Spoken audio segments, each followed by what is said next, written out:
Let's go.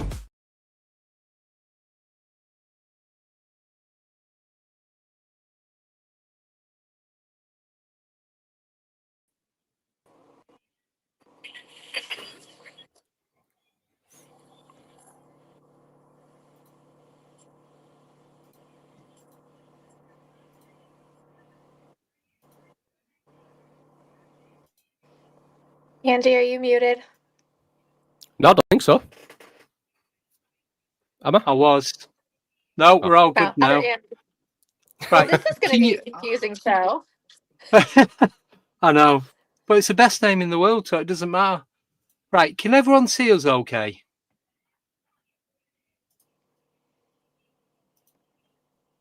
Anything? Right, I'm gonna... I can see you guys. 1 second. Hello? Are we all here? I think so. We are here. Right. I can't see anyone. My screen is blank. I can see you, Nicole. Oh. Yeah, I can see you both just fine. Oh, it says some of your destinations have errors. Maybe that's why? Yeah, I've had to shut that down. Sorry about this, everyone. Welcome to this episode of Tech Support with Andy Decodes. Not even joke. It's not even... let me remove this. I'll be 1 second. Save changes. Well, you see where I am. I'm on my phone again because literally Chrome will not open on my laptop right now. Right, I'm just going to have to restart this. We have officially taken over the show. Hey, everybody. Hope everybody had a good Thanksgiving if you celebrate. And I guess a good Thursday if you're in the UK. I'm back. Hiya. Yay. Hey. I was staging a coup. Right, don't try and I heard that bit. Don't try onto YouTube and Instagram at the same time because shit like that happens. So, just one of them. So, anyway, welcome, Andy. Thanks for coming on. Oh, you're welcome. Thanks for having me. You are more than welcome. So, should we jump straight in? Yes.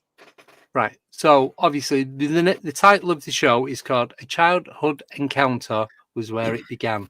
So, do you want to start with that, and then we'll just pick up as we go and be organic? Yeah.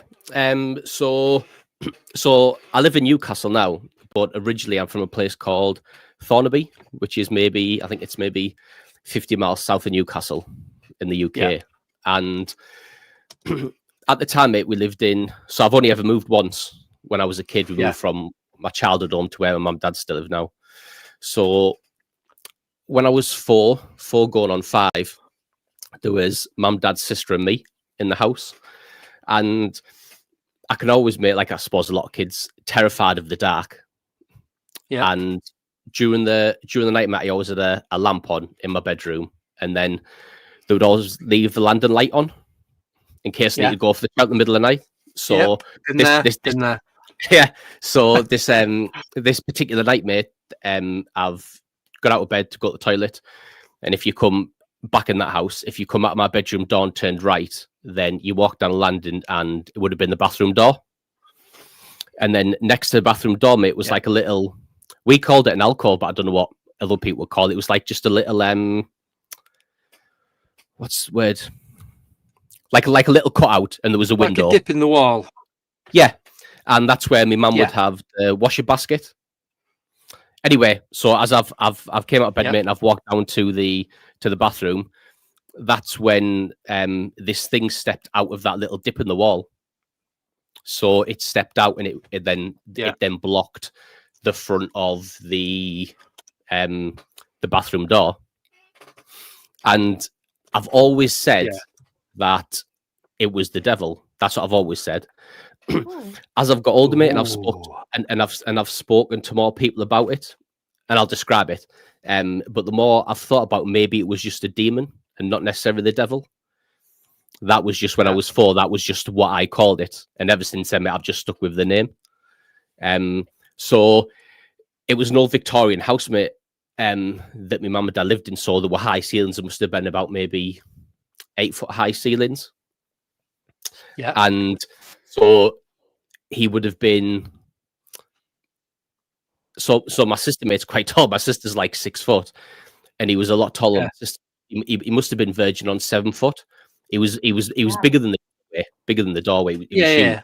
It was monstrous, and he was an orange burnt red. So he wasn't fully red. It was more like a burnt orange ready color, if that makes sense. Yeah.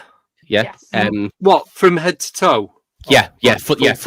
Fully, mate. Yeah. And his eyes were pure black, like there was no pupils, like the full eye was black. Yeah. And on his head, mate, he had 2 horns, but there were. Imagine, if you've got a young bull, and the horn would maybe be like an inch or 2, not fully formed. That's what they were like. And his body, mate, I've always described it as, if you were a kid and you had an Action Man and you would take all the clothes off. Yeah. That's what his body was like. And it just non-binary. Yeah. Like everything was smooth, mate, but he was absolutely massive in terms of muscle size, like huge. Like I say, mate, he blocked the doorway, he was massive, absolutely huge. And I'm stood looking at him I'm frozen, stood looking at this thing. And I can't remember how long I was stood there for, frozen. And then I can remember him laughing or chuckling. And then he reached out with his arm to grab me. And it was then at that point, I've then broken out of whatever it was, whether it was just fright, do you know what I mean? Or I was just frozen there in terror. And I've then turned around, I've bolted to my mum and dad's room, which was directly behind me. So you had mum and dad's bedroom, my bedroom, bathroom. It's like one long line. Yeah. So then I've bolted in it there. And then obviously I've been hysterical. And once they've calmed me down, all I kept saying was, I've seen the devil, I've seen the devil. And then it wasn't until after I spoke about it publicly, mate, I suppose. And my sister, and then so when I said I've seen the devil, it was my dad then turned around to mum and said, "How does he know what the devil is?" Because obviously I was only 4. That was my natural instinct to say that's what it was. And it wasn't until I spoke about it publicly, mate, and then I spoke to my sister about it. It was my sister who said that night. It was my dad who said, "How does he know what the devil is?" Because I couldn't originally remember who said it, whether it was my mum or my dad. So it wasn't until afterwards, a lot later on, that my sister had actually said, "No, it was dad who said that," because I can remember it happening. Yeah, and that was the first thing that ever happened to me, mate, that I can remember. Isn't it weird though? So if you don't mind me asking, how old are you now? You want 36. Right. Because my first experience, I recall, was I was 4 years old. And that was the shadow thing on the wall. Yeah. And I'm a little bit older than you. And like I said, and then after that, mate, it wasn't that much longer, mate. We moved from there. And then my mum and dad moved to the house that they live in now, and they've been there for what, 30 years, something like that. Right. So might sound a bit of a daft question, but have you had any UFO encounters from that? Or has it just been... So the only time, mate, I ever had a UFO experience was when I was in Afghanistan. That was it. So I went from that happened to me before. I had a lot of different stuff happen to me after that. None of it UFO related. Just a mixed bag of lots of weird, high, strange stuff. It wasn't until 2013 in Afghanistan that I saw a UFO. Right. So I had nothing up until that point, mate, really. And to be fair, mate, UFOs, mate, were never my thing. It was never really an interest of mine. That was, I mean, I would watch stuff, I shouldn't say it was strange, but it wasn't in my top 3, should I say. Do you know what I mean? So I was never really looking for it until, like I say, I saw something in 2013 in Afghanistan. That was my first UFO experience. Right. So can you tell us, so after the encounter with the demon and the devil at 4, what happened next? What was the next big thing from that? You know what, mate? Nothing really happened up until from the age of, I think after that, mate, then I always had an interest in the paranormal. And I think so. My whole journey, I suppose, if you want to call it that, was always ghosts and demons and that type of stuff. It was always paranormal stuff. And I went on a couple of ghost hunts with my uncle. You know, like organized ones that people put on. And nothing really happened with them, mate. And then I always got to a stage of how much of it's put on by the company.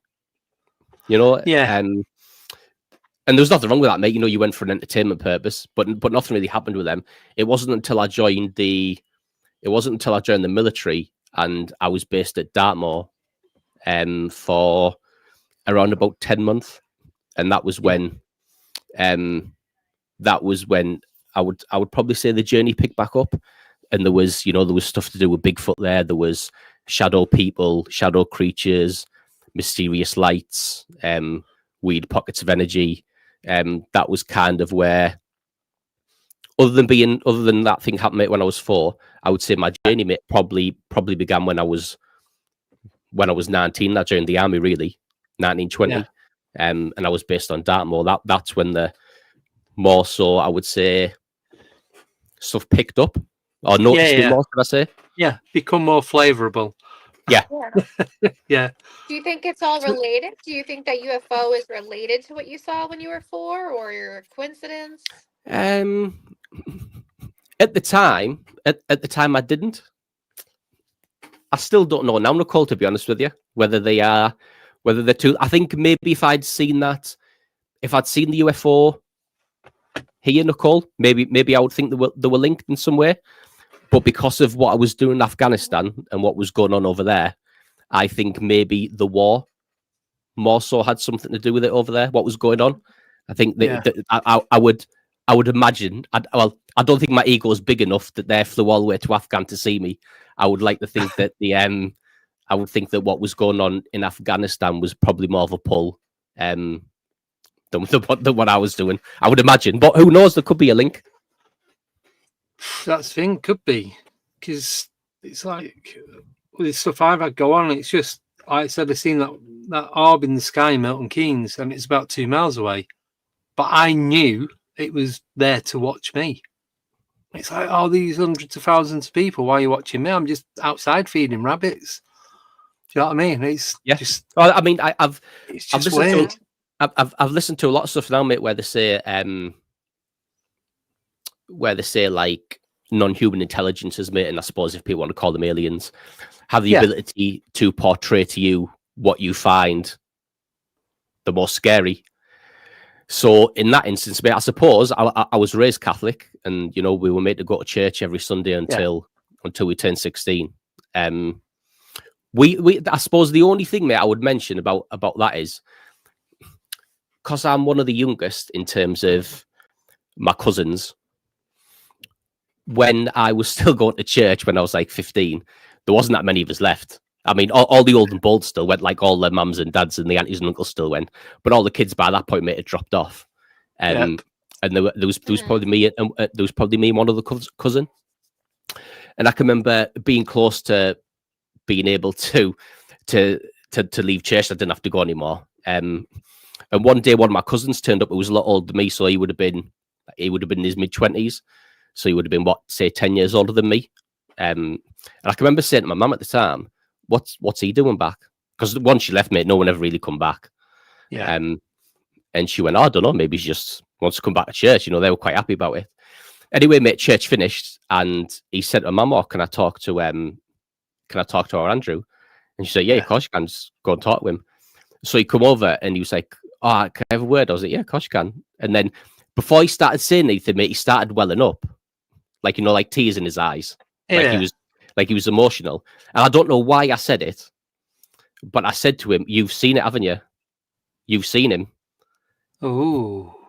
And I said, "What?" And I said, "What did you see?" Yeah. And I said, "What did you see?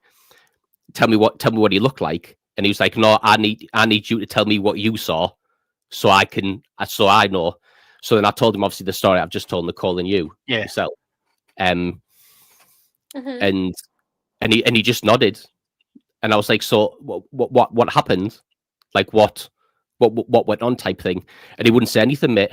He just said, I just need to know that you've seen the same thing, and I'm not going crazy. Yeah. And that was the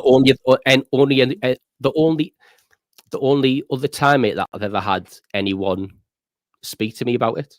Yeah. And that was, and I think about that, mate, and there's no way on this planet, mate, that's a coincidence that two people from the same family have seen the same thing in the same town. It can't be, can it? But with when you met up that time, do you think it has something to do with that? Like, go ahead, Andy. What do I think? Go on.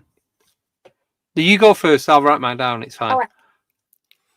Okay. I was just asking, do you think that there is a familial connection there, like something to do with your lineage or your heritage that made you more susceptible to see these things? Yeah, I do, and I'll tell you why, Nicole. So originally, I always thought that so my gran on my dad's side would like have Halloween parties, and she was into like the paranormal and the supernatural and stuff. And she was in the pit for having a haunted wardrobe. So originally, I thought that maybe seeing things was down my dad's side and my grandmother on that side. And it wasn't until I went on a podcast and talk about this stuff originally a while ago now, maybe 18 months ago. And my mum rang me, and I didn't advertise it to my family that I was doing it. And I don't know how my mum even found it. So I didn't know she watched YouTube. but she rang me afterwards and said, you do realise sorry, I'm laughing. I just see one of my mates has put a comment there to throw me off. Right. Yeah, so she rang me up and said, you have no high idea how bad it was for us when we were kids, paranormal wise. And this was my mum saying it. And I was like, what? Ooh. And she was like, we were terrorized in some from Thornaby. She was like, we were terrorized in Thornaby when we were kids by paranormal stuff. And she was like, it was even worse for your uncles. And she was like, it was that bad on a night you would hear them scream in the room, being terrorized by something. And she was like, so one of my uncles had it the worst, and he used to sleep with a crucifix, like he was that terrified of what went on. And they said it used to be an old man used to come out of the closet on a night time and terrorize them in the room. And funnily enough, mate, now you've just said it. Now Nicole mentioned about the UFO I saw in Afghan. My mum told me to make contact with that uncle, the one with the crucifix. Yes. She was like, if you want to know anything about it, ask your uncle, because he was the one who happened to the most. And I didn't start off because I didn't know how traumatic it was for me, so I didn't want to jump in and go straight in with the, tell me about how you were terrorized as a kid. Yeah. And he works on the oil rigs now, my uncle. He has for years. And I said to him, have you ever seen anything UFO-wise on the oil rigs? Yeah. And I thought he was going to come back with a bit of, don't be daft, UFOs aren't real. And he come back, mate, and he went, oh, yeah, every trip. Every trip. And I was like, and I was like, every trip? And he was like, oh, yeah. He was like, you probably see 5 or 6 things every trip, every time you go out. And he was like, it's that common. We just got one of the platforms and watch them. And it's that common that lads don't even talk about it anymore. And that's things in the sky and that's things in the water. Yeah. Yeah. So just hold that thought on that. But just going back to when you was chatting to the family member in the church, and he said he started filling up. Yeah. So he knew that you'd seen it without you two even talking about it. Yeah, he must have. I can only assume that when it happened, I can only assume that my mum's obviously went to my grand's, and obviously my auntie and uncles had been there, and she said, "Oh, yeah," and said he saw the devil last night, type thing. I can only imagine, mate. That's what was spoke about. Yeah. And then it was only years later, obviously, when he saw it, he's then decided to come and talk to you about it. But like you said, it is the chances of 2 family members seeing the same thing in the same town. Yeah. Doesn't matter whether it's days apart or years apart. But then what you're saying about your family, your mum and your uncles and that, all having these mad paranormal encounters on a daily basis. Yeah. So my mum had my mum had seen a ghost in the house before I'd seen the demon devil thing. Yeah. So she said she'd woke up in the middle of the night because she felt something heavy on her feet, and she'd woke up, and when she looked at the end of the bed, there was an old woman sat on the end of the bed crying, just sobbing, like uncontrollably. And she said she just started saying the Hail Mary and the Lord's Prayer, and eventually the ghost, the entity, just disappeared. So that's the only thing, mate, that ever happened in the house, that as far as I know. Yeah. Do you think they could have been the same thing? Your mum seeing the old woman and you seeing the demon-like entity? Or do you think they're two totally different things? I think they're two totally separate, different things. Yeah. 100%, mate. They're two totally different separate things. Because that would have been because that would have been years apart, mate, as well. I mean, I know that doesn't mean anything in the grand scheme of things, but that would have been what? I don't even know, mate. 10 years before I saw what I saw. Yeah. So I wouldn't think they were linked. No. But do you know the area? Well, true. You never do know, The area where you was living, is it a big town, a small town? It's not big, mate. How many people would No, it's not big, mate. No, I wouldn't even know how to quantify it, mate. Couple of thousand people, maybe. Yeah. So do you know what was there? What was built there before the houses were built? Was it farmland? Was it wasteland? No, it's always been well, where I'm from, it's always been like heavy industrial. You know, like shipyards, British Steel, ICI, back in the day. And then it used to be a big we had a big airfield there during World War II. So if you ever go there, mate, there's always like on every roundabout there's a Spitfire plane. There's loads of war memorials there. So that's the only thing that's ever been there, as far as I know, mate. But I've never really delved into it, mate, and looked what was there. Up until recently, mate, like up until maybe this past year, I've never really looked into the case of aliens and that type of thing, or those types of entities being able to portray themselves as something else. So for the past 32 years, I've always believed that that's been what I saw. It hasn't been until recently where I thought, oh, maybe it could be something else portraying. Yeah. You know? Disguising itself as something. So something different. That's the thing with like the non-human entities. Supposedly they can appear as owls, as birds, as all kinds of things, whatever they want to kind of mask as. Yeah, pretty much. But it's so because I can speak. I know what I want to say, but it's not coming out. It's like the northeast of England just seems to be so much stuff going on. Because obviously you got Paul Sinclair at Bempton, and then you go south, you got Suffolk and Norfolk. You've got all the stuff that goes on around there. Obviously, you got Rendlesham and Woodbridge and Bentwater and all that area, and. But it always seems to be where there's a big, I say cluster, but a lot of military bases. I was about to say that, because you got, as soon as you come out of Cambridge and you're going through into like Bury St Edmunds and that, going on towards the east coast in the south, you've got Mildenhall, Lakenheath, and then there's a few other smaller ones that are scattered about. Yeah. And then you've got Thetford Forest, and then you're going right over to the east coast, and then you're in Suffolk, and then, like I said, you got Woodbridge, Bentwater. There's loads more. I can't think of the names of them, and it's all seems to be around the military bases where this stuff happening. Yeah, well, I mean, most of the stuff, mate, that well, not most, but a large portion of what experience was on the Dartmoor train area, and that was when I was in the military. So. 100%, mate. They know about it and they're monitoring it. Have to be. Yeah. So, do you think because of what the military are doing, it's drawing this, call it energy, drawing this energy in, or do you think this stuff was already going on here, and that's why the military bases were built there because of this energy? Yeah, I think they've discovered it and built bases close to it. Yeah. That's 100%. My take on it. And I also think as well, mate, that They send us out there on exercise, and they send us out there on manoeuvres purely to see what happens to us. To see what response. Yeah. Yeah.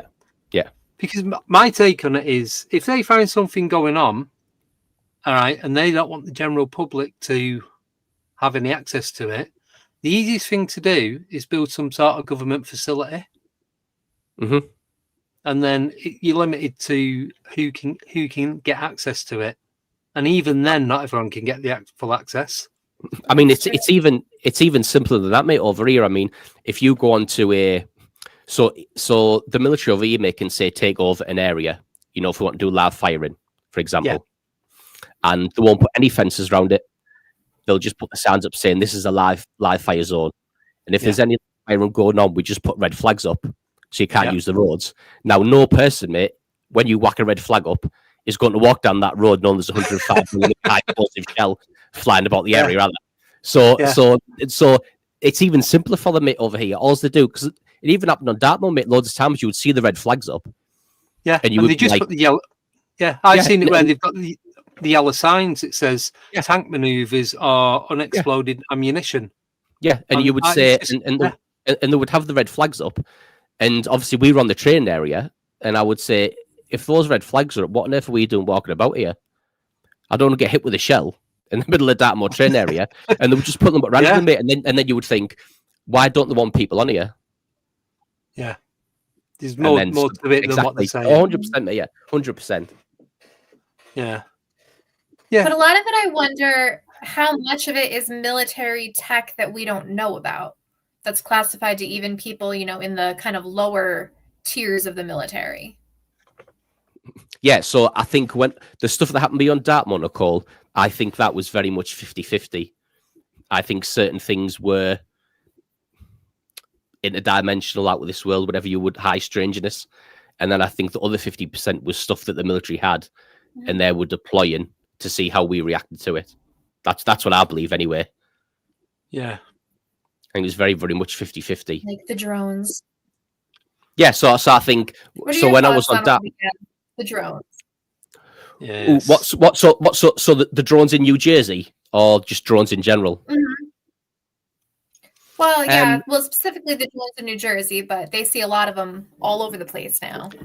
Yeah. So I think the drones in New Jersey, I think the drones people saw were military ones trying to find out what the other things were. So I think originally when it first happened, there weren't drones at all. And I've been from the aspect of I've seen what military drones are, and I've seen them used, so I would be able to recognize them. Yeah. And so the ones that people were seeing after the fact were military drones, and I believe they were trying to find out what the things in the sky were. Yeah. When it first happened, there weren't any type of drone that we had. There was something that they had no grasp on, and they were panicking, and they were in free fall, and they were like, "We need to get something up there to try and contain this and try and do damage control with the public." And I think that's what it was. Right. Got you. So I think it was a mixture of both. I think originally it was nothing to do with us. And then they panicked and thought we need to try and get control of this. And then they flooded the area with military drones. And I think that's what happened. Yeah. And I know the government, their way of getting out of it, or like official denial was it's not government property. They're not government drones, but they were using agencies that were sending these drones up. So technically it's third party. So it isn't. Well, it's just being able to, it's just deniability, mate, isn't it? You're able to distance yourself and say, well, it wasn't us. Well, technically it wasn't you. Yeah. So technically you're not lying. But you've paid someone to do it. Yeah. Yeah. But because the drone started over here, because you had like that blue, like that Booger Spear that was at Manchester Airport. I'm still not convinced about that. I don't know. There's just something that doesn't sit right at all with that. The one that was seen from the tower, and the pilot seen it as well, and then it was moving about on the. I think it was about, was it March this year, last year, and then it just shut off. Yeah. So I don't know. I just don't know what that was. And then it's all very. It's like it feels like smoke and mirrors. I know we've mentioned that before, but that's how it comes across. Obviously, some people know what's really going on. They're not sharing that information for whatever reason, and then, like you said before, everyone's gone into panic and literally not knowing what's going on. So, do you think they could be doing it to, like you say, get a reaction from the public as to what things might be? Yeah, I think there's three elements to it, mate. I think there's an element of it's tech that we're testing, and they want to see how the public responds to it. I think there's an element of it could be like Nicole said, non-human intelligences or aliens. I'm just going to say aliens from now because that's what I always call them. Aliens, and then I also think as well, mate, it's private companies testing tech. I think those are the three options that we've got, and I think they're all run concurrently. Yeah. And the problem we've got is we don't know which one's which because they're all that advanced. It's hard for us to differentiate between which is our military's tech, private companies' tech, and which one's something otherworldly. And I think that's a problem we all have.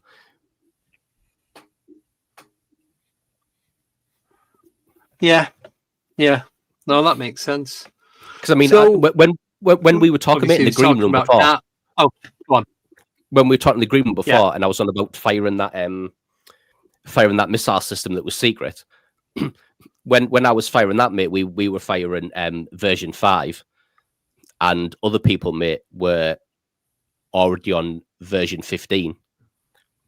So even back then, there was people who were firing a version that were 10 times more advanced than what we were. So, if that happened back then, it's going to be happening now with drones. Yeah. But like you just said, though, the one you were firing was top secret. So, 10 versions up. Imagine the power of that. Exactly. Exactly. What that? Yeah. Wow.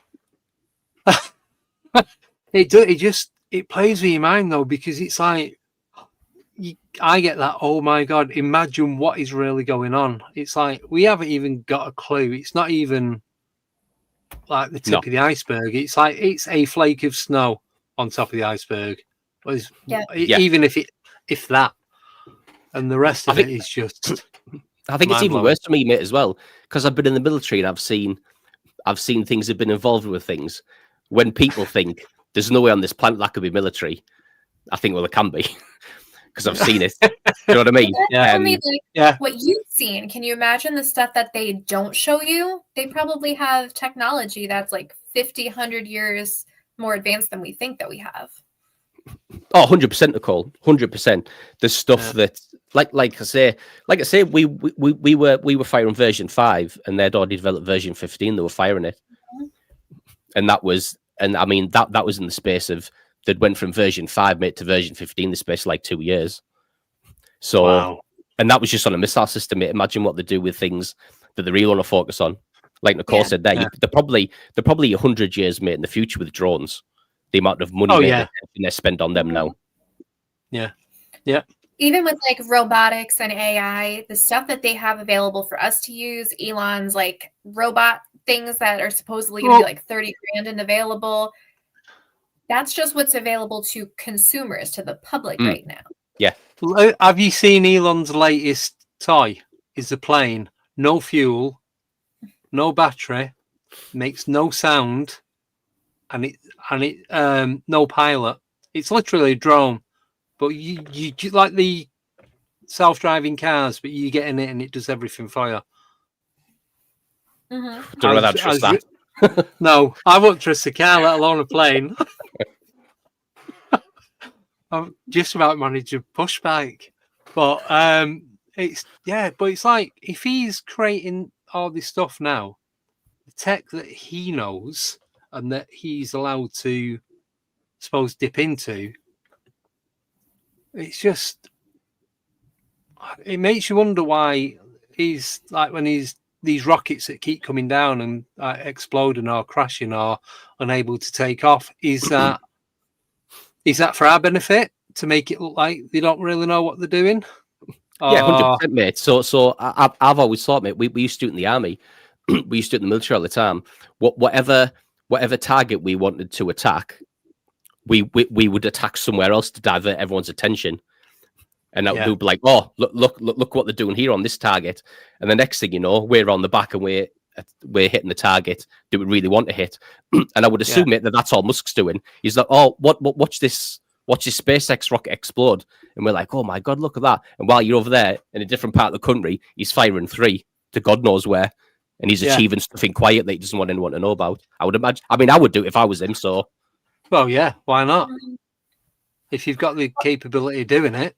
Have you seen the pictures that everybody thinks are like UFOs of the swirly galaxy kind of thing? That's supposed to be the rocket like expelling fuel or something. Yeah. It kind of makes you think like what else crazy in the sky is just our tech that a lot of people aren't aware of. I mean, I agree. I mean, the only thing I always think about that is when they come out and say, "Oh, don't worry, that's fuel being deposited from SpaceX." We've got no way, have we, of checking them? Exactly. We've got no I've way. always said this. Like people have always said, mate. When you see when people always say, don't they? When you see things moving across the sky, and everyone's response is always to me, "Oh, it's a satellite." Well, how do you know? How do you know? Because the thing is, when they say it's a satellite, why has it got a light on it? Satellites don't have lights, do they? Well, that's the thing, mate. You never know.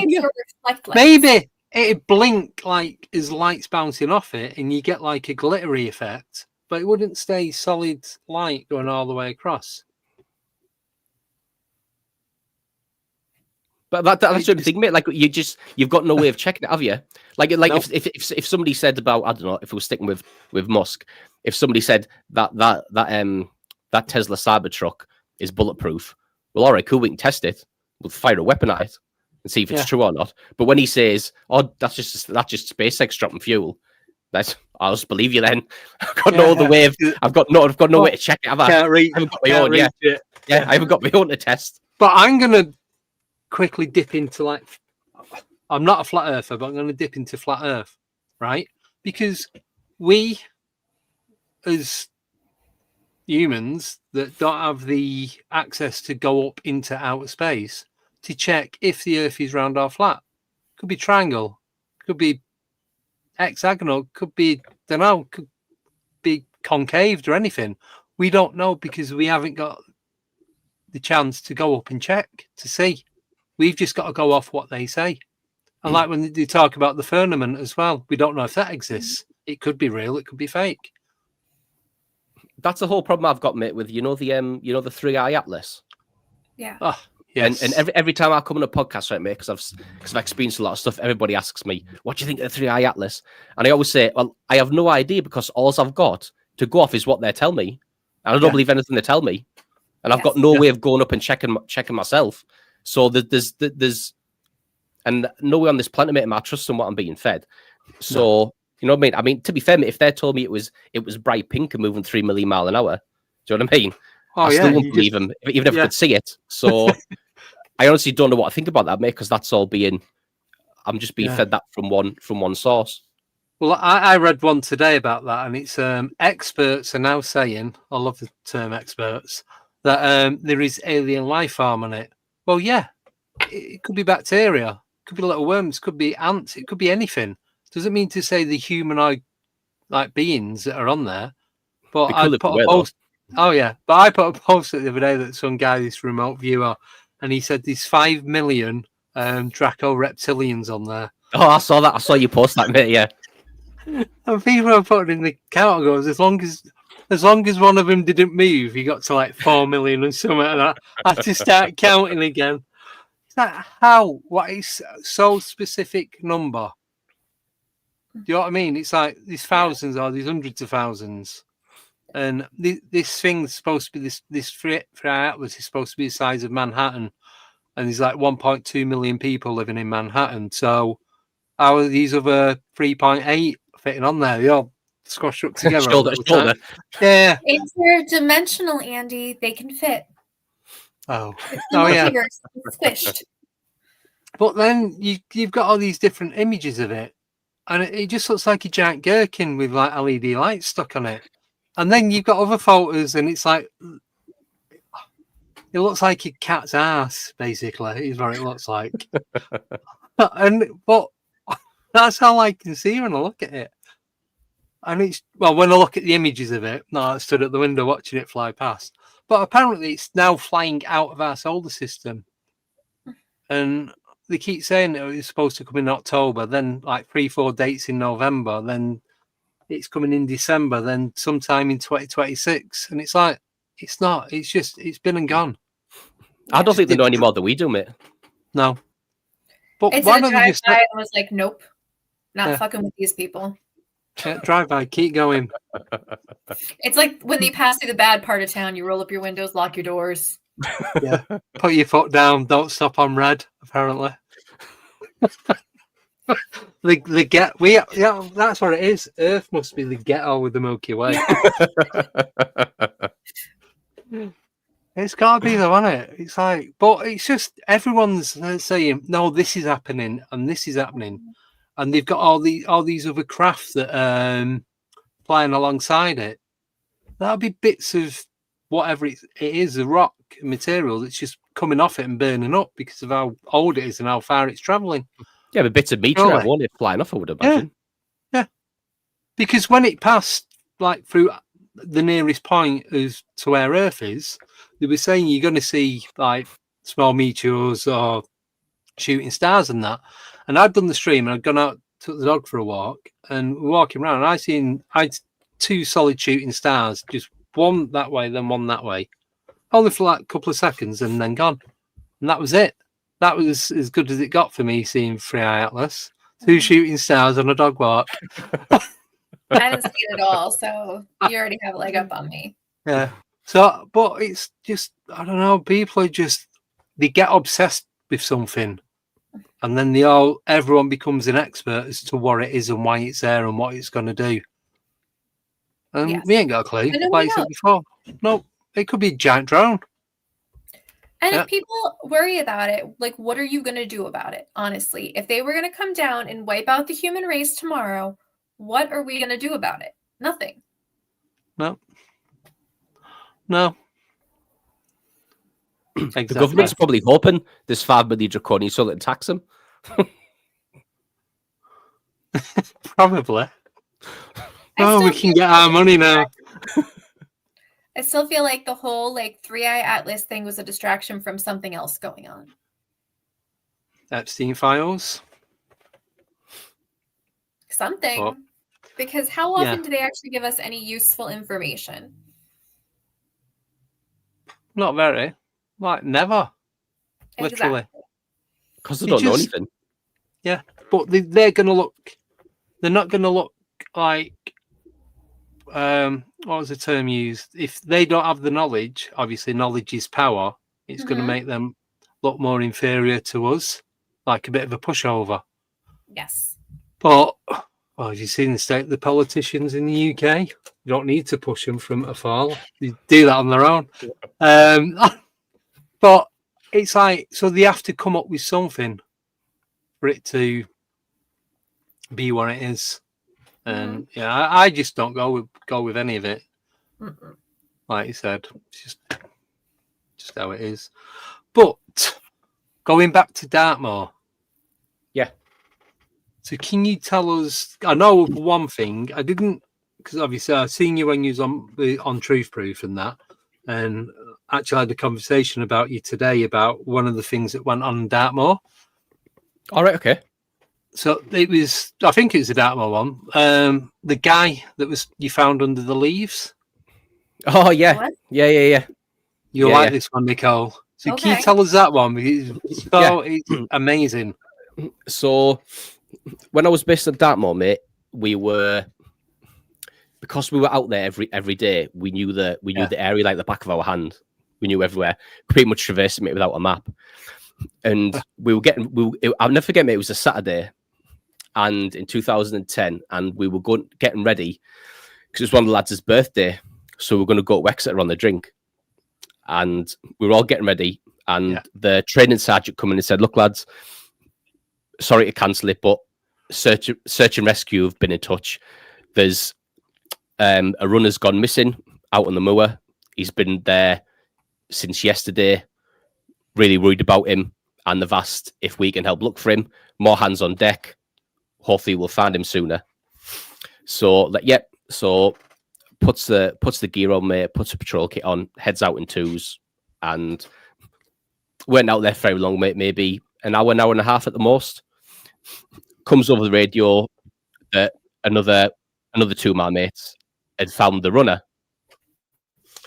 So we heads back in, and as we head back in, we're getting ready again, getting changed to go out, because obviously we're going to hit town for the lad's birthday. And as we're getting changed, the lads knew I was into strange and weird stuff. Like I was always reading weird books or strange magazines, or watching horror films and stuff. So as we're getting changed, one said, "Andy, you need to go down and talk to that guy we found out on the moor." And I'm like, "Why?" And he was like, he reckons Bigfoot saved him. And I was like, very funny, because at this point, mate, I'd never heard. Yeah, I didn't think Bigfoot was a British thing. I know there's been a lot of documentaries and stuff done now, but I didn't have a clue then. And I was like, whatever. And the other lad was like, no, he was like, it's a strange story, mate. You need to go down and see him. He's in the ambulance.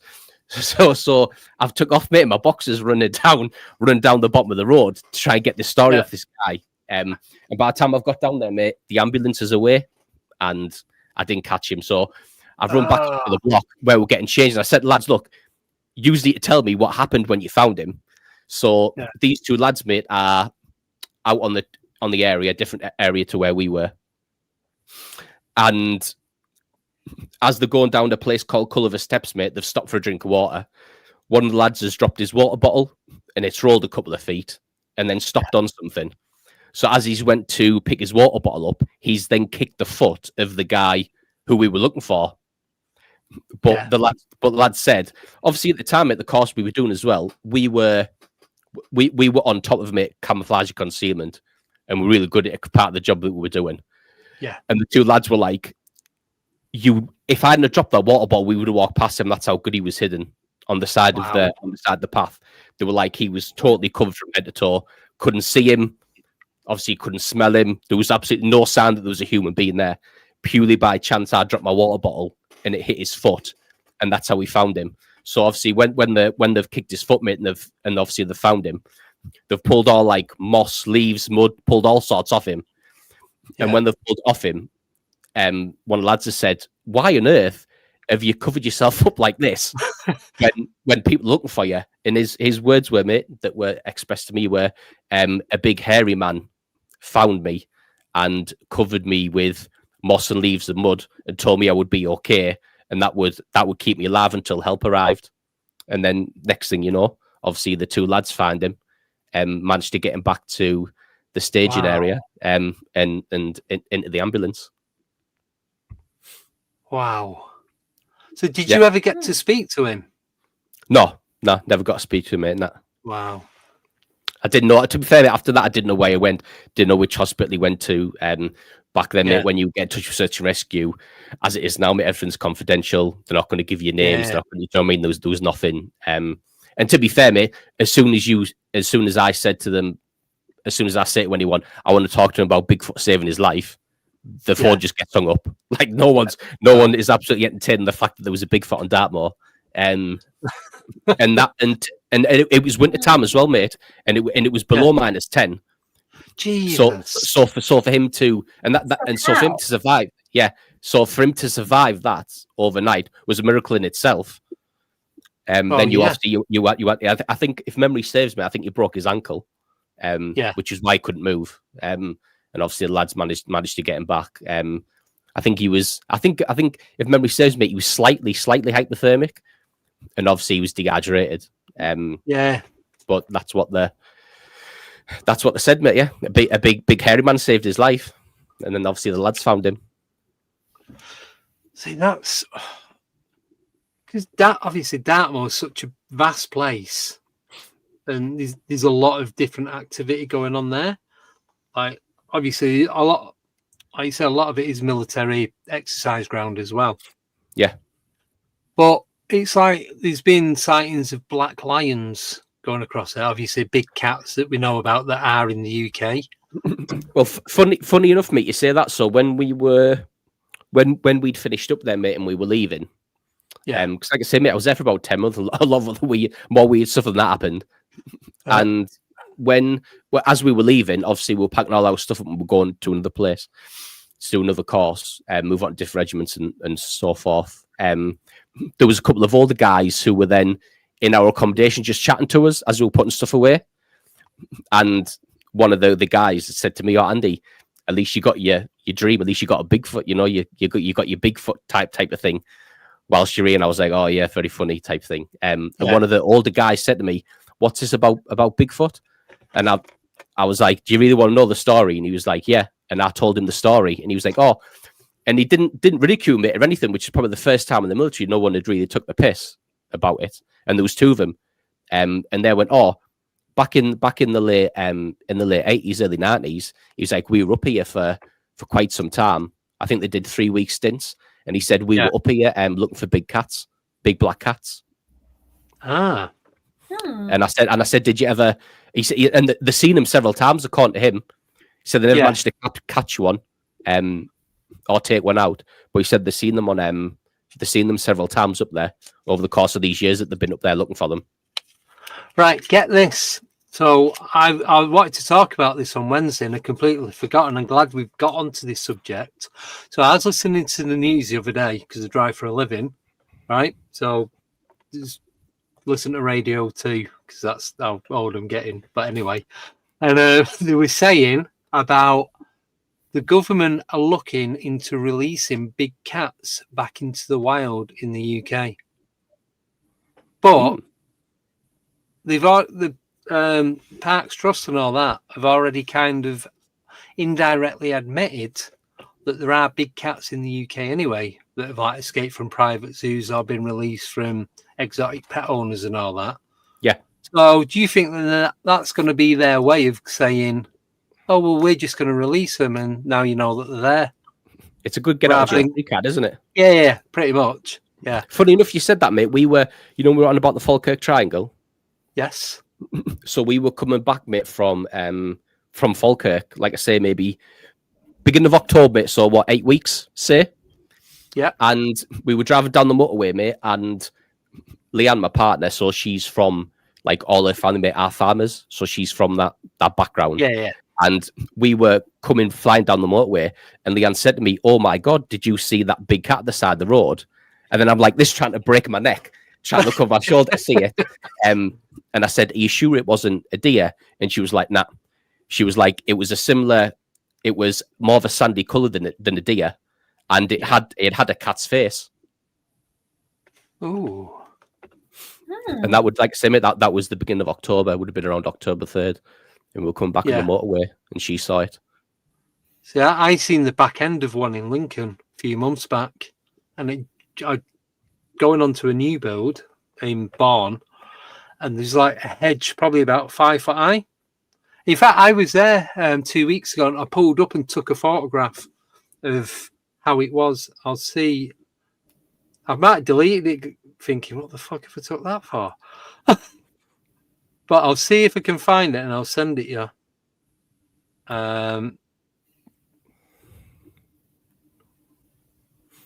Here it is. Right, so I've got it on my phone now. So it's a new build. If you can see it, I'm coming up to that roundabout. Yep. Yeah.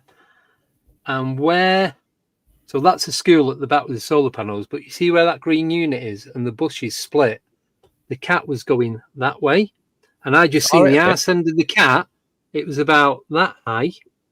And then its tail went round. But then if you go... So where that sign is, just to the left of there, it then goes into a parkland. There's like a bridle walk. Do you like where they put all wood chippings down and all that? Yeah. And it's gone in that way. And there's literally no one about. And I just seen it go behind there. I'm like, what the fuck? Do you still have your drawing? Your little AI image of that? No, I think I've thrown it away because it's terrible. It's very good. But yeah, it just... Andy and then when at some point. Yeah, so did the job that I was doing. I come back because that's the only way in and out the estate. And there's like these people walking dogs, small, big, old, young people. And it's like, surely someone must have seen or heard something. I was only gone about 5 minutes, if that. So unless it's gone into the trees and people just don't notice that it's there. You know what I think, mate, about big cats? I think, mate, that's the only that is the last subject that people get ridiculed for. I think, mate, I think you're safer coming out and saying you've been abducted by an alien than you are saying that you've seen a big cat in England. If you go, mate, on some of those forums where people want to say that they want to tell people their experiences, every single post, mate, it just says it's a domestic black cat. Yeah. I don't know where people are getting these cats from, mate, but they're massive. How big are your domestic cats in the UK? Well, yeah, exactly. Not that big. Nowhere near. I was just going to say, there was one about 6 months ago, right? And it was this big ginger cat, yeah? And it was in a field, but when you see the full video or the picture, someone actually put, it was just a fat ginger cat sat in someone's garden. Because when you zoom out and look at it, it's just this overweight cat just sat there. And they're trying to spin it off as some sort of lynx or puma. It's like, no, it's just a cat that eats too much. That was it. But it's like the lengths that some people go to say, because you've got the other side where people that want to sit, can't speak again. People that want to get the attention for seeing it. I just tell you what I've seen, and that's it. It's like, you believe me, you believe me. You don't, I'm not here to get you to believe me. I'm just sharing my accounts and encounters, like the reason why you're on here tonight. It's to share what's going on, so other people that might have had similar or same encounters can go, oh, that happened to me. Do you know what I mean? So that's what it's all about. That's the thing with the encounters and things like that. If you say what you experienced, then maybe 5 more people will come forward and be like, hey, I saw that too. And it gives that much more validity. It validates your own experience. Not that you need it, but it's nice to have. Yeah. It's that extra bit of confirmation that what you encountered could actually be what you think it is. Like your pterodactyl guy. Yeah. Yeah. Well, that's why I started the channel, mate, after I went on Paul's, because I thought if I tell people my experiences of what I've seen, maybe it'll encourage more people to come forward, and maybe if we put things together, we start getting more answers, or at least get a bit more of the picture. Yeah, but do you find though we're getting less answers and more questions? Oh, 100%, mate. Yeah, 100%. I don't think I Go on, Nicole. I was just saying the questions are important too. Oh yeah. Yeah, 100%. Yeah. I mean, I went to Bempton, mate, hoping I would find more. I would find some answers, some stuff I saw in Dartmoor. I just ended up with fucking 10 more questions. Yeah. It's pointless even go, mate, to be honest with you. In terms of finding stuff out, I was coming away more confused than I did before I went. Well, I went, when was it? June? I think it was June. And met up with Drew Oldings in the chat, met up with Paul and Linny and Pete and all them. And nothing really happened. And we'd gone back up. I'd gone getting my jacket out of the car because it was getting cold. So I walked up with Drew. Drew was going home because he had some work early morning next day. This is probably about 11:15 at night. So we walked back up to the car park, and then I think it was Tim, or might have been Wayne. We were walking back down to the cliff top. You know, it's only like about 5-10 minute walk. Yeah. And we seen a big flash of light over the mound. And it's like, well, there's nothing over there. It could have been a firework. Someone said it could have been the lighthouse, but the lighthouse, we wouldn't have seen it coming up you wouldn't and over the mound. You might have got a bit of light in the sky, but nothing major. This was like a big bright flash, and that's what happened there. Now, Drew sent me the video to this. So when he's got all the stuff in the back of his van, and he's got a separate alarm in the van, so it's motion detection. So when the door opens, obviously the door opens, you go in, and then the alarm kicks off. Now he's getting in the van. He's just about to pull out the car park, and the alarm starts going off. But the back door and the side door on his van are not open. So there's some sort of movement in there. Everything's strapped up and there's nothing moving about. And it's just weird how that happened. We'd left him in the car park on his own. And it's like there's no one else about. And everyone says they get that horrible, weird sensation feeling like up in the car park. That's probably the worst part of Bempton, is it being in the car park on your own. It's a strange old place, mate. That, you know what it is, mate. You know, when after being on Paul's channel, mate, and you know, you listen to all the stories, and thank you very much. You hear all the stories, mate, and all those things, and because I experienced quite a bit, I went up there with all the expectations of, I don't think it's going to be as bad as people say. And I went up there on the Friday night straight after work. I stayed over for the weekend. I went up there straight up on the Friday night bit, and there was some blokes fishing off the cliffs. It was the last night. Yeah. And I don't know whether on that Friday night, mate, I don't know whether there was an element of there was other people there fishing. I was tired from work. It didn't really have, you know, and it just felt like a normal place to me. However, I went back on the Saturday night, and you know the main road that you drive up to get to the car park. Yes. As soon as we come to that road, mate, I've never had anxiety before until I was on that road. And the further I got down that road, mate, it hit me, and it was about a 12 out of 10. Really? Like, everything was screaming, mate, in my body to turn around in the car and just go home. And I had my partner with me, and I thought, I'm not going to freak her out. I'll push through it. And we got to the car park. Yeah. And then it was even worse at the car park, mate, like you say. It wasn't until I walked off and actually went into the cliff tops where it subsided a bit, and I was able to maybe get my feet under me. Yeah. Yeah. Well, I'm gonna show you a couple of photos that got these are stills from a video that I took when we was at Dyke. This is last year. So I'm just gonna save them first. No. This is better than that. Oh. This is not AI. This is like I don't know place names in the UK, so they all sound the same to me. So we'll say so this is New Jersey, yeah, compared to where you are in New York. So this is up on the northeast coast of the UK. So, come on. Right, here we go. I've got to send them from my phone to the computer, then add them on here. It won't take me long. Overlay. Here we go. Sorry about this. Add files. Why has it put them there? I was in New York. I was in New York last year. Was you? Yeah. I went to. I was in New York, New Orleans, and Nashville.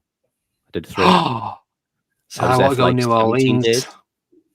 I did 4 days in New York, 5 days in New Orleans, and 5 days in Nashville. Yeah. Guess you enjoyed it. I had a brilliant time. I didn't want to come home. Yeah. Yep. That's why I was like twice.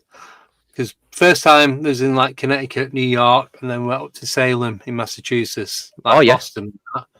And then this year, just Gettysburg. Oh, New York and Gettysburg. Yeah. Too hot though. The first time I went, it was like 2-3 foot of snow. Second time, it was like 30 degrees and melting. Right, so I'm going to show you these.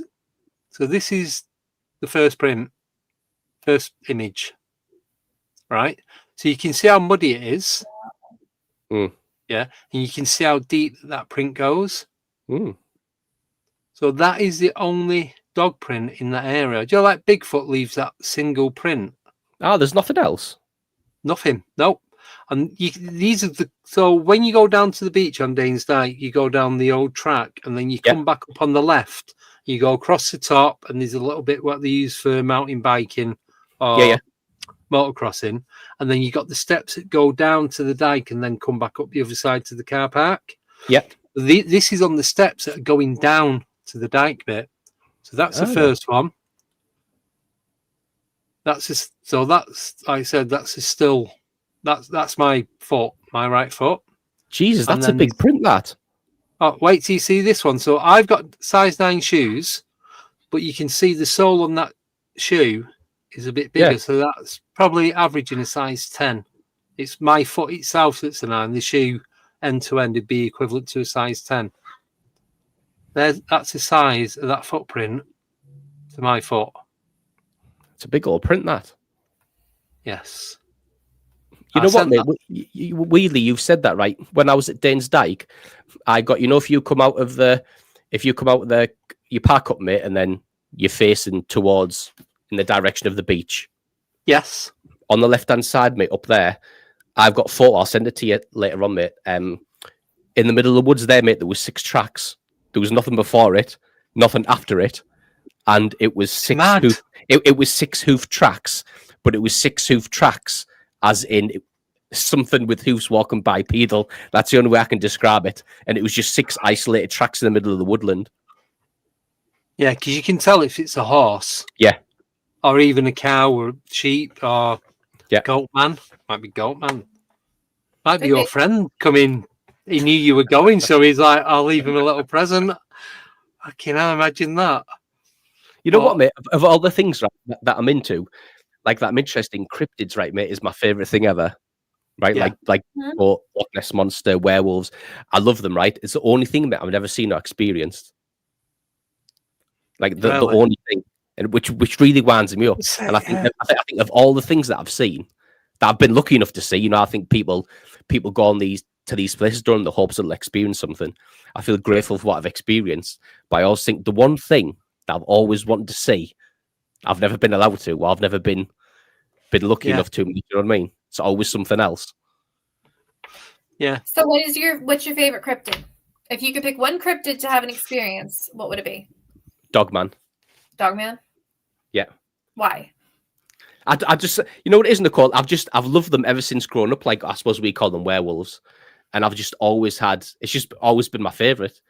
And I suppose back in the day, it would have been, I suppose before Dogman became a thing, I probably would have said Bigfoot.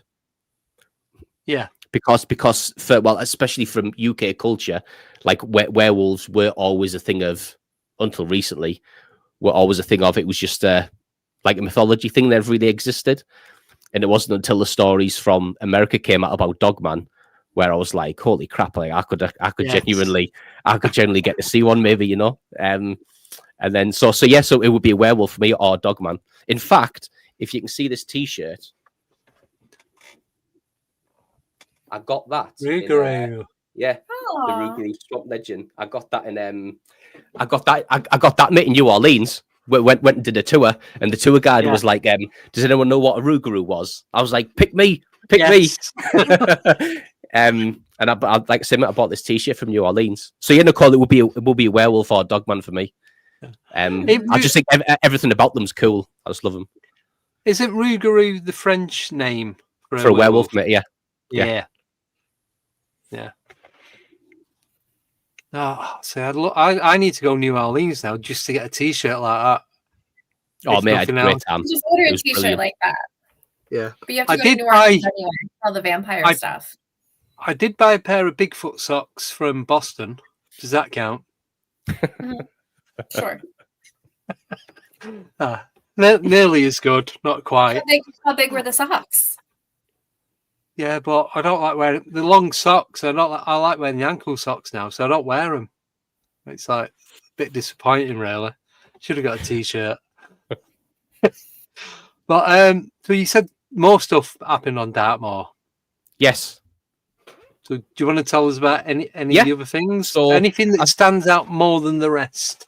Yeah, I think the thing that most people would are interested in, mate, is we were on exercise one night, and I suppose for the American viewers, it's just when you go out for maybe 6 weeks at a time to do training for what your job role is. That's the best way to describe it. We just call it go on exercise. And we were set up on an area, mate, on Dartmoor. And on that course, mate, I was usually in a command position. So I was either the IC, so I was either in charge of the section of lads, or I was the 2 IC, second in command, always, without fail. And when you're in command positions, mate, on the night time when people would go and do sentry duty for the Americans or stag for the British lads and people that are in here, when you're in a command position, you don't have to do it. You just sleep through the night, because if anything does happen, the idea is you're ready to deal with whatever would happen. You know, to command lads, go here, do that type of stuff. So anyway, but every now and again, mate, when we were in exercise, I would jump into the sentry routine so the lads could get some sleep. So this one night, mate, I've got out of bed and it was early hours of the morning. And I've got out, mate, I've went down to the sentry point. I said one of the lads, because yours had, on a night time, it was always 2 lads on sentry duty. So I've got out of bed and I said, look, lads, one of yous go to bed. I'll do your 2 hours and then I'll just get the next lad who's on the list, just to give you an extra break up. Yeah. So we laid there, mate, and on night time it was freezing as well, mate. Like I said, it was really cold. It was in the minuses, and we laid there. And usually, mate, when at night time you'll have a bit of joke and a laugh with each other, keep each other going, because it's miserable, it's grim. Yeah. And so, and I'm laid down there, mate, and the other guy who was there hadn't said anything for about half an hour. So I've said to him, "Are you all right? You okay?" And he was like, "There's something behind that boulder over there." And maybe, I think it was maybe about 100 meters, mate, if memory serves. Yeah. And there was a boulder. Now, it wasn't like, I'm not talking something off the Goonies in the sea, but it was big enough where, you know, like me or you, Andy or you, Nicole, could stand behind it and you couldn't see us. So it's big enough to hide a person, but it wasn't enormous, you know. So I'm looking at this, and the moon was out, mate, full moon, and it was like everything was lit up beautifully, like you could, you know, we had good visibility. And I'm sat looking at this rock, and I'm saying, who's behind this rock? And he was like, he didn't say someone, mate, he said, there's something behind the rock. Yeah. So I said to him, well, just be one of the training staff watching us to make sure we're doing everything correct. And he was like, nah. He was like, when you see it, you'll know that it's not training staff. And I'm like, what the hell is, I'm thinking, what the hell is he going about? So I'm looking, mate, at this boulder, and I'm giving it 10 minutes, and I'm thinking, I couldn't see anything, mate. And I'm like, there's nothing there. He's just tired. And then as I think that, mate, something steps out from behind the boulder, and it was it was blacker, mate, than the night, like as if it was drawn in, and any bit of ambient light just sucking in. It was nuclear black. Like it was it was blacker than black, like Dracula black, mate. Like you couldn't, like I say, mate, it seems as if it was in all that ambient light, and the texture, mate, it looked like was, you know, like wetsuit texture. Like that sheen. Oh, you yeah. get in a wet, that type of material. That's what it was. And there was so when you look at someone in the military, mate, you'll see like a lot of shape to them. So like the backpack, rucksack will be square. The rifles a square shape. Yeah. The weapon square. And you get an outline and you instantly know that it's a soldier. So if it was one of the training staff, you would have saw it. But it was absolutely, mate, smooth. There was absolutely no features to it. It was a humanoid shape, and you could tell that it was humanoid, bipedal figure. And then on its head, I saw 2 horns. Now, there weren't horns, like I said originally. They were bigger. Like, they were a lot more formed, I would say. Yeah. And so this lad next to me was seeing the same thing I was seeing. And I was like, what the hell is that? Now, bearing in mind, mate, at that time, we were 20, we were fit. We were muscular. We were good at our job, and there was no one on that planet, mate, that was venturing behind that boulder to see what that was. Everybody knew that what was behind that boulder, mate, was not good. Everyone knew. Nobody said it, but everybody knew. So anyway, so the story, mate, gets stranger, right? So we see this, and I'm keeping an eye on, and then it would go back behind the boulder for maybe 10, 15 minutes, and then it would come back out. So this lad, mate, who was with me has left to go and get the lad to replace him. So then I'm laid there, mate, by myself, and I'm thinking to myself, oh, please do not take like long any to get replaced, right? Anyway, this new lad comes in and lays next, right? So I thought, I'm not going to say anything to him because I don't want to put something in his head that's not there.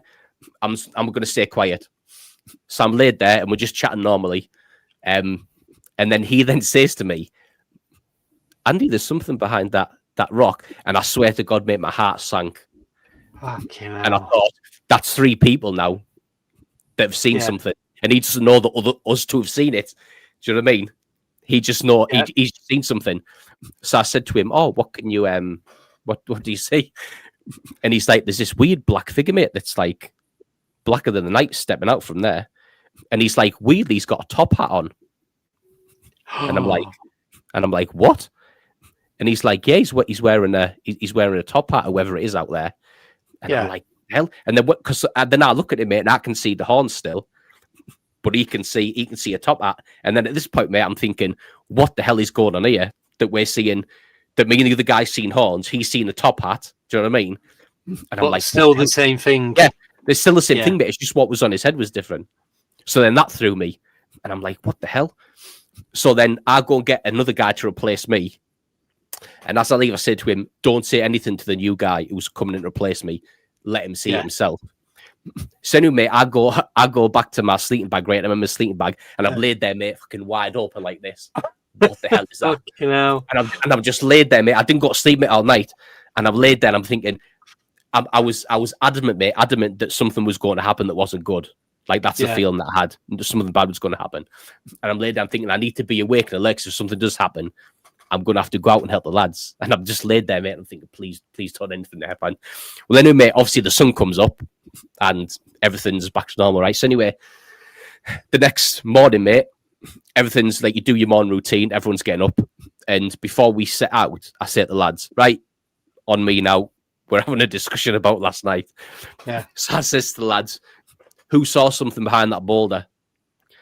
And there was 7 of us, right? So including me. So 6 lads who were like, so weirdly, mate, there was 8 of us. 1 lad didn't see anything. Who knows why? Still this day, obviously don't know why. Weirdly, mate, 4 of them saw the top hat and 3 saw the horns. So everything about it was exactly the same across the board from the 7 lads. The only thing different was 4 saw top hat, 3 saw the horns. So the ones that seen the top hat were they stood at a different angle to the ones that were seeing the horns? No, same. We're laid down, mate, same direction. So we were laid down on the floor, mate, in the prone position, directly looking at this boulder, and it was peering. As we looked at it, he was peering out left hand side. That's weird. So strange. There's nothing weird about seeing a great big black mass like staring at you from behind a boulder. It's just weird that some seen horns and some seen the top hat. Yeah. Like I say, mate, and that's the thing, mate, that throws me the most about the story. It's not the fact of seeing that, because obviously I've seen something a lot weirder. Yeah. That in itself, but it's the difference of a top hat to horns. Yeah. You know what I mean? I don't know why. I have no of why it was shown a top hat to some people and horns to someone else. These stories about the hat. I got hat man. So when you said the horns, or when you said so when you said horns, I thought, is it that you seen when you was 4 years old and it's like following you? But then when you said about the top hat, I instantaneously thought the hat man. And then when I spoke to Heidi Ollis, because she done the name Hat Man, she said that he's been seeing like someone will look at him, he's got a hat on, someone else will look at him and he's got dreadlocks, someone else will look at him and there's no hat. I can't remember if she said anything about horns, but different people have a different interpretation of what it is, but it's like big black mass, but then he's got the bright red eyes. Very interesting. I never knew that. So yeah, I'll find the show that I did with Heidi and I'll send you the link to it, and then you can see exactly what is it she says. Yeah. And then I mean, we saw loads of weird lights out there, mate, like blue, purple, pink, white, amber, like all different types of multicolored lights out there, like singular orbs. That never really led to anything. The other weird thing, mate, that's interesting out there was there's the training area, mate, that we have is very, very sparse and it's very open, and there's hardly any wood block, like there's hardly any trees really. But this one night we happened to be close to the wood block where all the trees were. Yeah. And it was the middle of the night, mate, and I could hear people talking, but you know when you can't hear you can hear people talking, but you can't hear what they're saying, if that makes sense. Mm-hmm.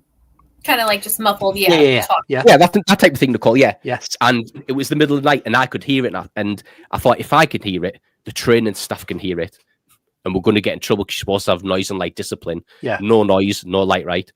So I've got out of my bivvy and I've got my sleep bag, and I'm pissed at this point because I'm like, you're going to get us in trouble, and I cannot be asked. I can't be dealing with it, right? And at that time, mate, I could see red lights in the woodland, like the wood block, and I thought, right, I've got you now. I know where you are. Yeah. So I've took off, mate, a full pelt to get them and to fill them in, mate, in this wood block and tell them to get back to bed, right? So I took off, mate. I'm running full pelt through this woodland, and as I get close to them, the red lights go off, and the talking stops, and I'm like, I don't care, you've turned your lights off because I know where you are, right? So I said to them, get back to the harbour area, do your night routine, and stop effing about. You're going to get us in trouble, right? I was like, look, I'm not even asked now. Just go back to the area, right? So then I'm stood there, I'm thinking, as soon as I hear a twig break or something, I've got him. And I'm stood there, mate, and nothing happens. Nothing moves. And then at this point, I'm like, everything then, mate, starts rushing through your brain of how I've ended up in this position, right? Because I'm on my own. And I thought, something now has led me out here on the pretense of getting me alone. And then I start to panic and think, what is out here now? Because now I'm on my own and I've got none of the lads around me. And I'm probably maybe, I don't know, I'm several hundred meters, mate, away. And that's a lifetime if something's out there that doesn't want you to get back. Do you know what I mean? Oh, yeah. So then I'm like, right, I need to get back to the area to where I'm relatively safe. So then I've turned around, mate, and I've took off running to get back to where originally I came from. So as I'm taking off, mate, I ran into what I've always described as, like when you go into a pool and you can feel water. Yeah. So that's what I walked into or ran into. Oh, the force of a big bubble. That's what it felt like. And as soon as I ran into that bubble, it was like I've never felt terror like it, like sheer terror. Like, never, ever known anything like it. And obviously, because I felt that, I've just kept on running. And maybe 10 meters after me, I've came out the other side. But you can physically feel coming out of the bubble. Yeah. But you couldn't see it. You could just feel it as you walked in. So as I've got out the other side, I'm like, what is that? Because literally, mate, as I come out the other side, I'm literally back to normal like I am now. Like no fear, no nothing. That's literally how quick it was.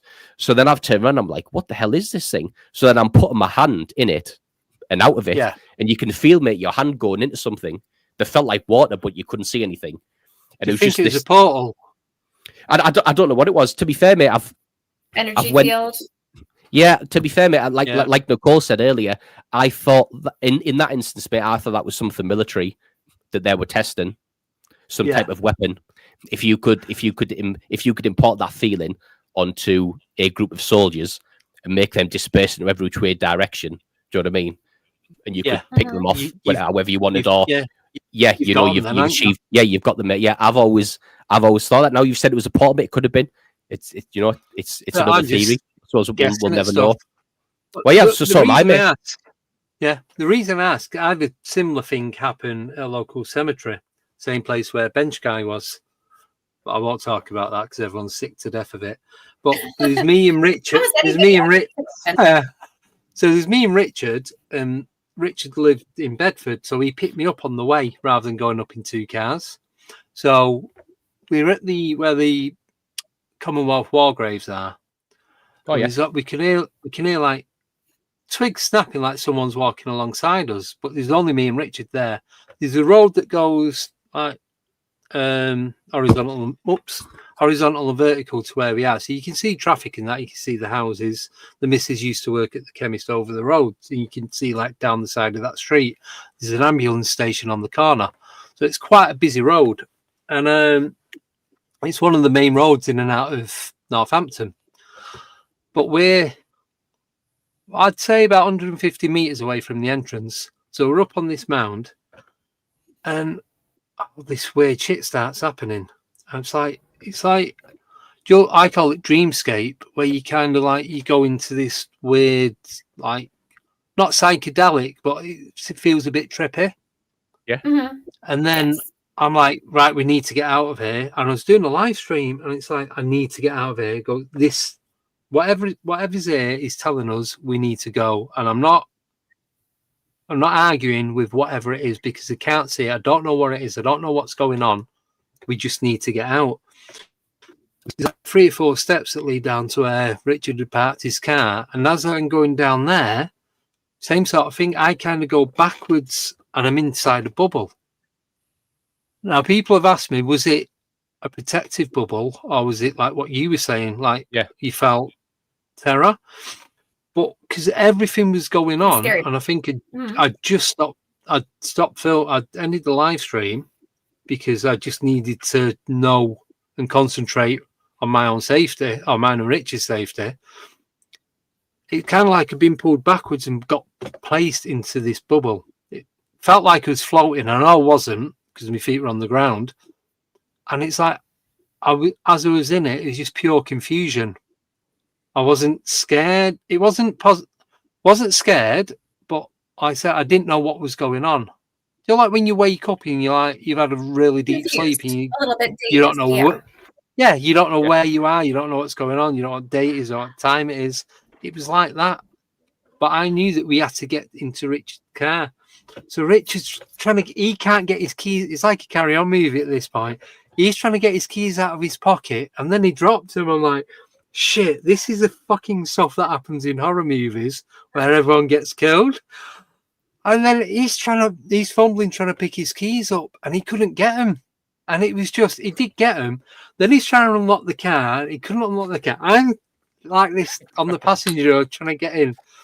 But as soon as we get in the car, we jump in and we shut the doors and we lock it and we just sit there for that moment and everything just goes, and comes back to reality. And it was just, and it only lasted seconds, probably less than 30 seconds. Definitely not more than that, but it seemed to go on forever. Yeah, because time kind of distorts when you're in that state. Yeah.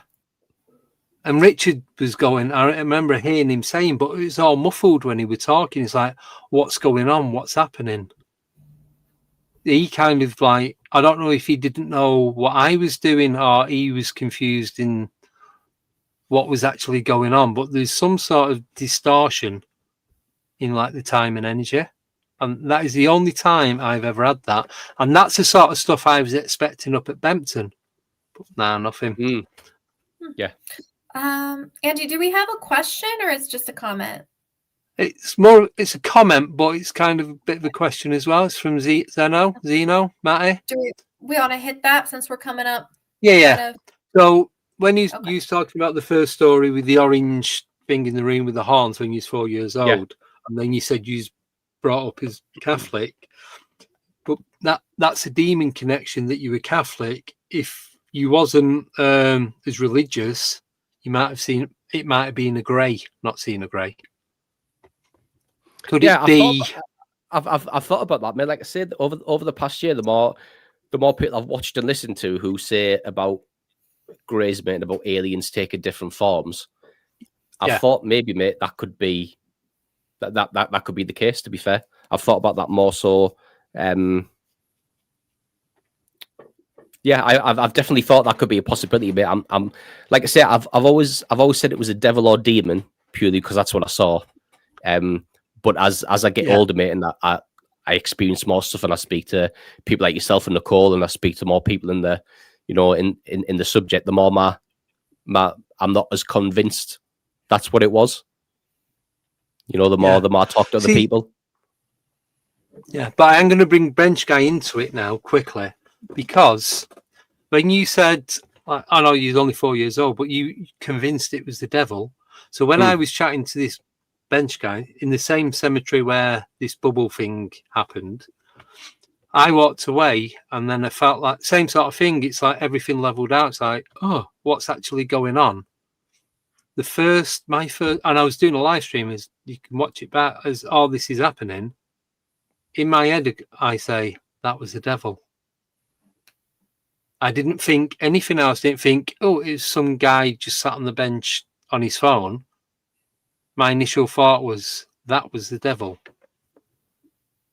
The only other, very interesting, mate. The only other time, right, mate, and I've never mentioned it before. One of my mates does the comic book conventions? Mm-hmm. Yes.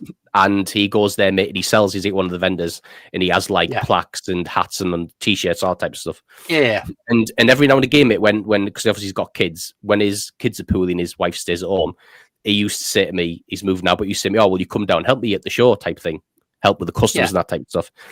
So I've been all right, yeah, cool. And he was always into ghosts and that type of thing. So we always had like a good, like a good banter and a good laugh when we're taking together. Yeah, yeah. Well, one of these times, mate, we were heading back home and it was a long journey. It was maybe 3 hours. And I don't know how we got into it, but I told him the story that I told you in the call night about the devil thing.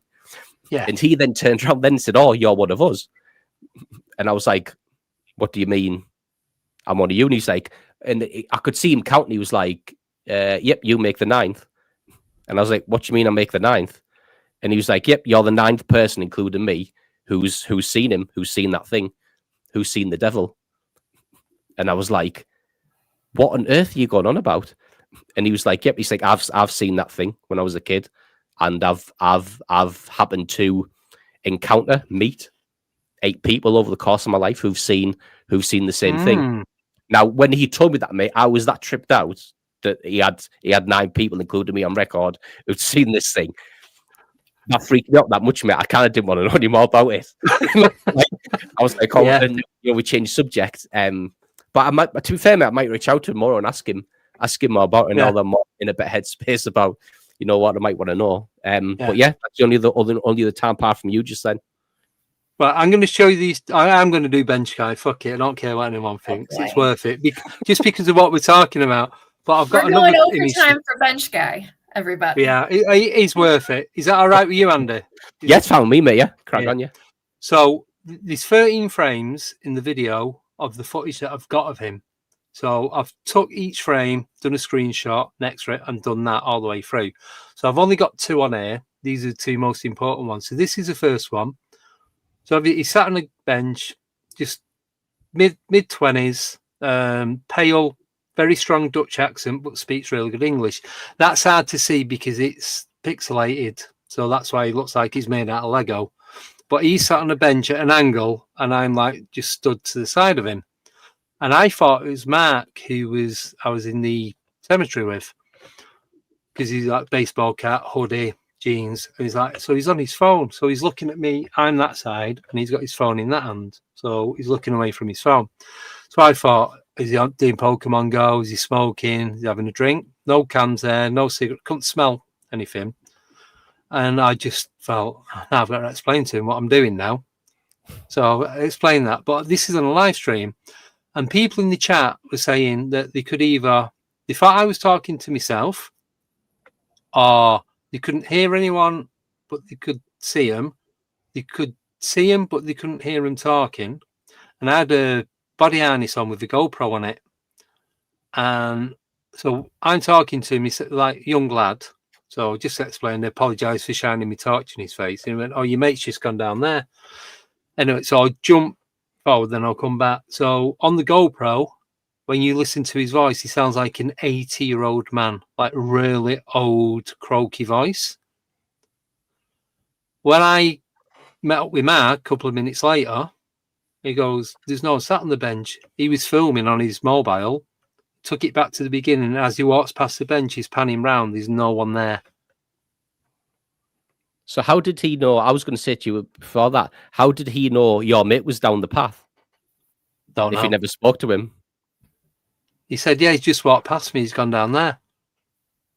And then I met Matt and we turned around and this guy was gone. The only way in and out, like I said, this is at the top of the mound. You could see if anyone was walking about, even if it's a silhouette. But he had his phone, and there's a pedestrian gate, just a single gate. Probably get a person and a dog through. You won't get 2 people through at the same time. And they're the only ways in and out without having to climb over an 8-foot fence or climb into someone's back garden. So we would have seen him regardless of where he was. Nothing, no one. So remember this first image?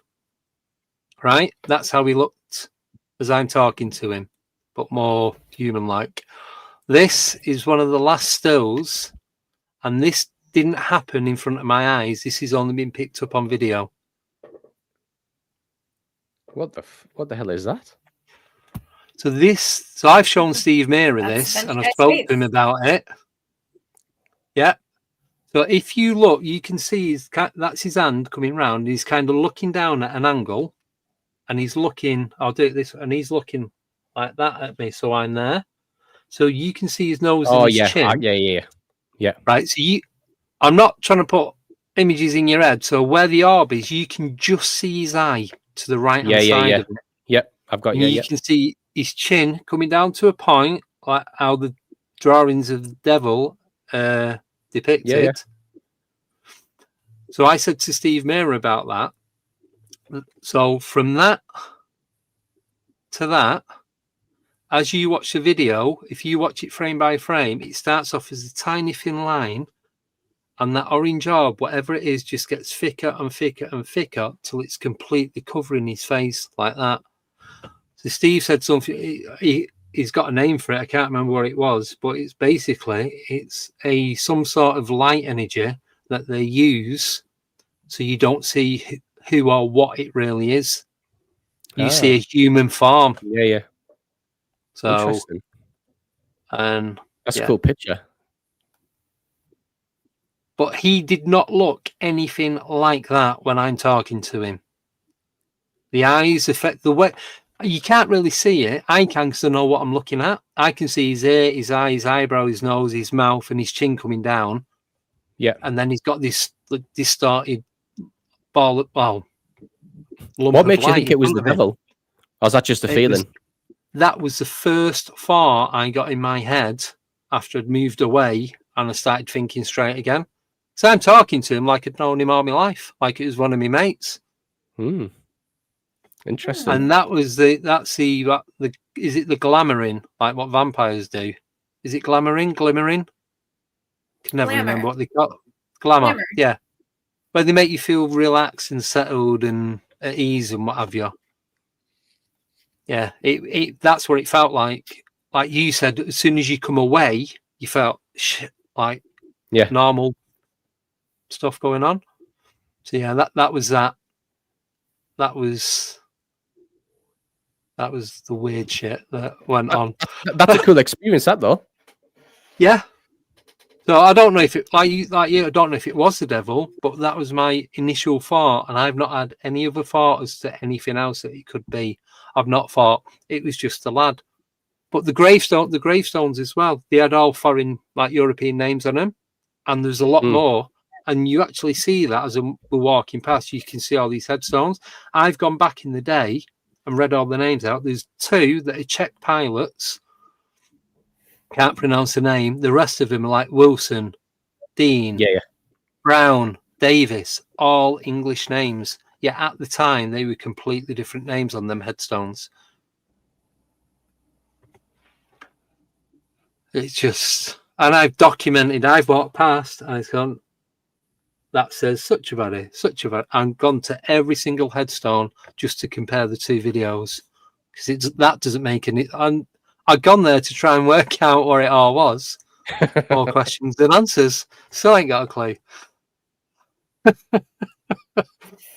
So yeah, it's strange, weird stuff going on.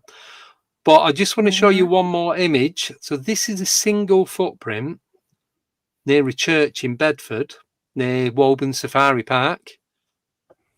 So what you come out this back of the church, and you've got to cut across some private land to get to these bluebell woods.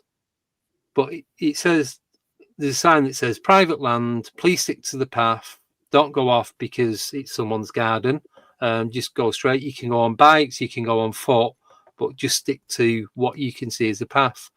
So we're going, like say, east to west, and there's this footprint, like north to south. I said, that's a naked footprint, just one. And it's mud all the way across, about 8-10 foot wide. And there's one singular footprint. There are tyre tracks for mountain bikes, but the tire tracks are nowhere near where this footprint is. So it, you know, like you wear them, you've got them, I call them ninja shoes, where you can put your feet in. It's got the toes cut out. Yeah. I thought it could have been someone that's been cycling, but why is there only one? And the tire tracks are nowhere near it. It's They're not a like cycling 6, shoe 7 either, foot is away. it? I've never known any cyclists wear them. Because even if it was a mountain bike, it'd be a boot or a trainer. You'd see the click at the bottom. Yeah. Mm-hmm. There'd be some sort of definition as to what type of shoe it was. There's no tread. This is purely a footprint. You can see the big toe, and you can see how it, like where the toes come down like that. Obviously, it's my hand, but imagine that's my big toe, and then you can see that on there. Obviously, the opposite way. You can see the bridge and the arch and the heel. It's a cool photo. It's a cool photo. It's interesting. Yep. So we'd gone there doing the live investigation one night, and Mrs. like, "Oh, can we go to that church that you went to? It looks really nice." So we went out one Sunday, really hot Sunday afternoon. So we'll go there, go to the pub, go and get something to eat, and then come back. And then we found that, and we're both like, "Well, where's the rest of the footprints?" And there was none. We both looked, and there was nothing. If there'd have been another footprint, they'd have to have let about 8 to 10 foot to land on the grass. There's no way. They always fascinate me, mate. Single tracks. Yep. Yeah. It's amazing. Yeah. Because how? But it's not just a single track. It's like it's just a left foot or a right foot, and then there's no continuation of it in any I always direction. imagine, mate. I always imagine with like single track prints that something steps out of a portal with 1 foot, and it's like, nah, wrong place, and just steps back.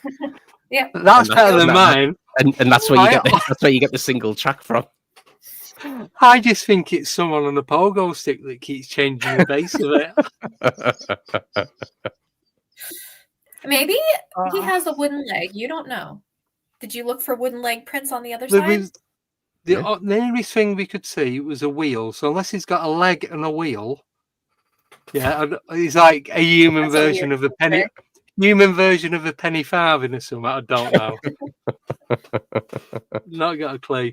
Oh my god! But that still fascinates me because I've not been back since, and I do need to go. And it's not a million miles away. Probably about 40-minute drive. And it's one of those that there's never going to be an answer to it, no matter what you do. There's a lot of something else to drive you crazy. Yeah, that's why I take the pictures off here. They're all in my phone, they're all in the cloud and that. But I just every so often I'll look at them and think, what was going on at that moment in time? Mm-hmm. Why did that happen? Why me? Why you? Why Nicole? Why are we being chosen? We wrong place, wrong time, right place, wrong time. Do you know what I mean? Well, I go look for it, so that's why me. It finds you. I go look for it. But were we picked? Were we picked to have that experience, to then talk about it and share it? I think there's an element of. I think there's definitely an element of. Once if the phenomena or whatever you're looking at notices that you're looking at it or looking for it, I think there's an element of it'll show itself to certain people. I don't think it'll do it to. I don't think it does to everyone. I think there's something behind your intentions, whether it will. Yeah, definitely. You know whether. But I mean, to be fair, mate, I mean, maybe dogmen and werewolf hate me. Do you know what I mean? That's why I never get to see any. Could be, but you say like we go out and look for it. So I'm always like back in my mind when I'm out and about looking for strange things that are going on because that's what we do. But then there's times where I've switched off from the paranormal. It's like just have a bit of normality for a couple of days or even a few hours, and that always seems to be the times when something happens. Well, there's an element, isn't there? They call it the detective's curse, when the thing that you're looking for is staring you right in the face, but you can't see it because of the distractions. Maybe that's why we end up seeing things when we're not looking. Could be. Because you've got no distractions. There's nothing else going on in your life to stop you seeing it.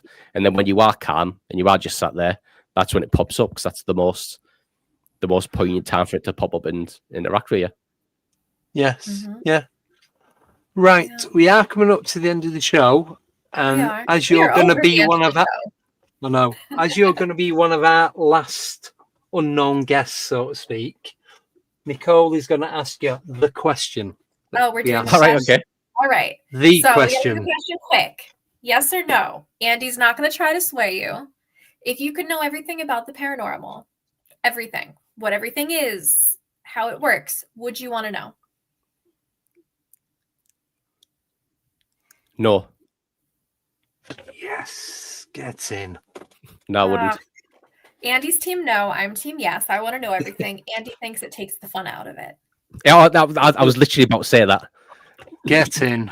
For me, the going out and exploring and investigating and trying to find answers is the fun.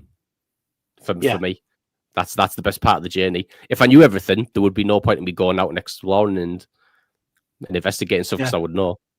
So I quite enjoy not knowing. Yeah, same. Another one for Team Andy. Yeah, but it's like the same team. Because I think as well, if you knew everything, you'd become that arrogant arsehole that's like, everyone's out investigating, and it's like, oh, we heard a noise here. Well, no, actually, that noise was... Joke's on you. I'm already an arrogant asshole. Oh, there is that. But you know what I mean, though? It's like, you're going to be like Mr. or Mrs. Know-It-All, and it's like, you're going to be the boring science guy, so to speak. And there's no fun in that whatsoever. Mm-hmm. So thank you so much. Oh, go on. What are you going to say? Oh, I was just going to say, so where can people find you? So I've got a channel on YouTube called Andy H Shadows and Sightings. I've got videos on there. A lot of experiences on there, a lot of UFO stuff, alien stuff that people liked. And I've done quite a few now. I've been on Mysteries and Monsters, Truth Proof. If you type my name up and put something weird in after it, you'll probably find me on someone's podcast. But so Andy H Shadows and Sightings is my channel on YouTube. Yep, excellent. Thank you. Thank you so much for coming on. No, you're welcome. Thank you for having me. Thank you. I know it took so long for me to. Yeah, good to meet you as well, Nicole. Yeah, I just say it took so long to me actually messaging you to arrange for you to come on, but because I knew the channel was switching over, was going to be changing and doing something else, it's like finding the right time to get the right people on. So but I've enjoyed it. It's been good. Next question: do you like pizza? Yeah, I love pizza. Excellent. Right, we got another show you can come on then. Paranormal pizza. You talk about paranormal and we eat pizza. I've got a pizza oven in the back garden that goes on top of there. We could do it from your house. We'll just go to your house and do it. Pizzas, No, but thank you so much for coming on and sharing your encounters, because that's given us an insight then to some of the stuff that I've encountered. So with that, people that are watching back, whether in the chat or on the podcast or whatever, then hopefully it'll trigger something and get them thinking as to what things could actually be. Do you know what I mean? Yeah, definitely. Yeah, I've had a great time. Yes. So thank you again. Thank you. Sorry, Nicole, go on. Nope, that's it. Right. So thank you, everyone in the chat, subscribers, moderators, tier members. Really do appreciate it. We are back on. Well, I'm going to be back over the weekend because I'm at this. I don't know where I am. I'm somewhere. I'm here. There. Up in Leeds. Spook and Spirit Fest. So I'm there tomorrow from 10:30 till about 2:00 in the morning. So that's going to be fun. A lot of speakers, great people, a lot of friends are going to be meeting up with as well. So I'm going to do a few YouTube shorts from there, a couple of Facebook lives and Instagram. Now that I know how to use it, that's that on that one. We're back on Wednesday. We should be joined by David Young. He's coming on, and then that's December the 3rd.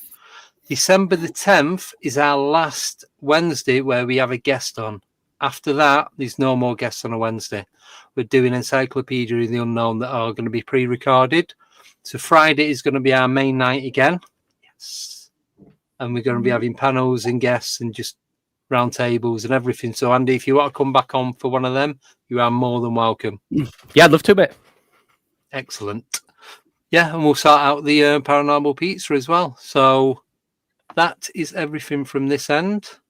Just going to line this up because everything updated before and it's just gone weird. Right, that's it. So, what a surprise. Yeah, I know. Who'd have thought? All right, good night, everybody. Yeah. Yes, I will see you all again soon. Yes. Well, you'll see them Saturday. I'll see them Wednesday. Yeah, Saturday, Monday, Tuesday. I don't know. Whenever. See you in your worst nightmare. There you go. Like How about that? Hit the bell for notifications, and you won't have to wonder when we're on next. 8:30 GMT, 3:30 EST. Right, I'm going. Got stuff to do. See you later. Bye. Take care. Bye bye. Bye bye.